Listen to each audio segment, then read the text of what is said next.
friends of mine that were on a mission trip one time, and they were going for like about a month. They were on an extended mission trip to an area that had not received the gospel. And I was not on this particular team, but I heard the story of after they arrived, one of them kind of wandered off. He came back with a Coca-Cola, and he said, Coca-Cola's gotten here before the gospel. And isn't it interesting how that happens in our world?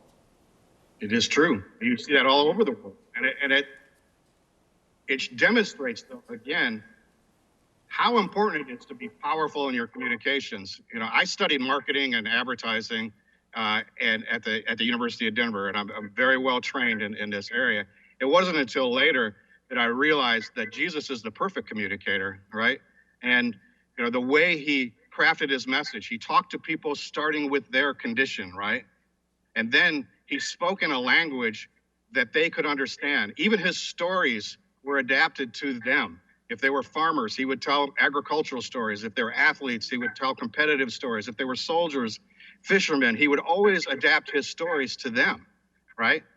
And as I started to realize and look at Jesus's pattern in communications, I said, that's everything I was taught in school. I could have just studied Jesus and not gone to school. But when I connected the two, I realized that Jesus was a powerful communicator. He did realize how important communicating your message and getting people to understand it through stories, right, and parables. That's not unlike what Coca-Cola does. When you sit down and watch a Super Bowl, you see some of the best advertising in the world, right?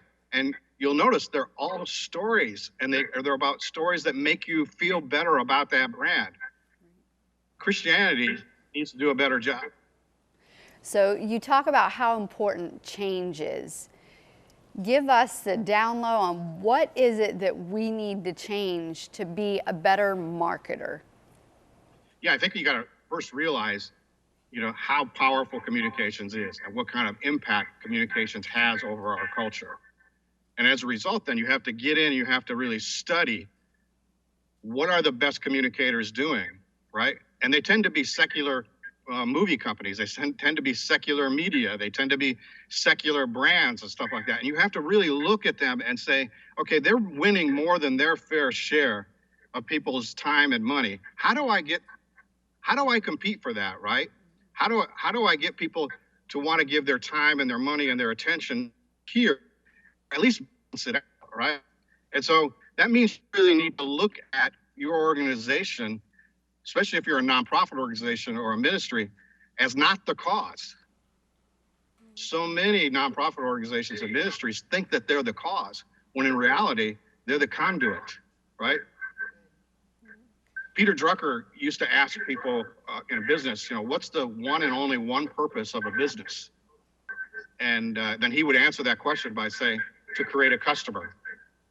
Years later, he wrote a book on nonprofit organizations, and he asked, what's the one and only one purpose of a nonprofit organization? And he said that is to create a supporter, because if you can't create a supporter, you don't have a sustainable mission, right?